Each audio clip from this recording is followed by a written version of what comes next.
விவசாயிகள் கஷ்டப்பட்டு விளைவிக்கும் அரிசியை இலவசமாக கொடுக்கும் தமிழக அரசு குவார்டர் பாட்டில் இலவசம் என்று கடைகளில் விற்பனை செய்யுமா என சீமான் கேள்வி எழுப்பியிருக்கிறார். திருச்சியில் செய்தியாளர்களிடம் பேசிய அவர், தமிழக அரசின் 10 லட்சம் கோடி கடனால் நிறைவேற்றப்பட்டு ஒரு நலத்திட்டம் இருக்கிறதா எனவும் கேள்வி எழுப்பினார். இந்த கடனால நிறைவேற்றப்பட்ட ஒரு நலத்திட்டம் சொல்லுங்க. எல்லாம் இலவசம். இந்த ஃப்ரீ ஸ்கீம் தான். இதுக்கு 5000 கொடுத்தேன், அதுக்கு 3000 கொடுத்தேன், இதில் 6800 கோடி இழப்பு, இதில் 6800 கோடி இழப்பு, 15000 கோடி இழப்பு.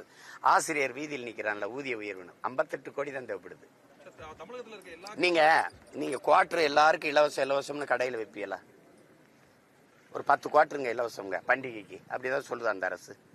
5 சிகரெட்டு பாக்கெட்டு அப்படியாவது கொடுக்குதா? அப்ப எப்படி நாங்க உழவர் கொடி நாங்க விளைய வைக்கிற நெல்லை மட்டும் இலவசம்னு அரிசி விற்கிற?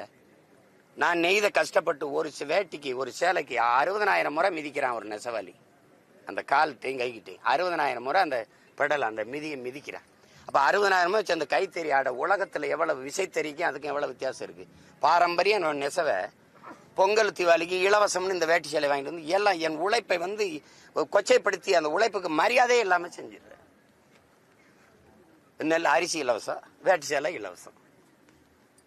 என் பொங்கலுக்கு ஒரு 100 குவார்டர் இலவசம் கூட பார்ப்போம்.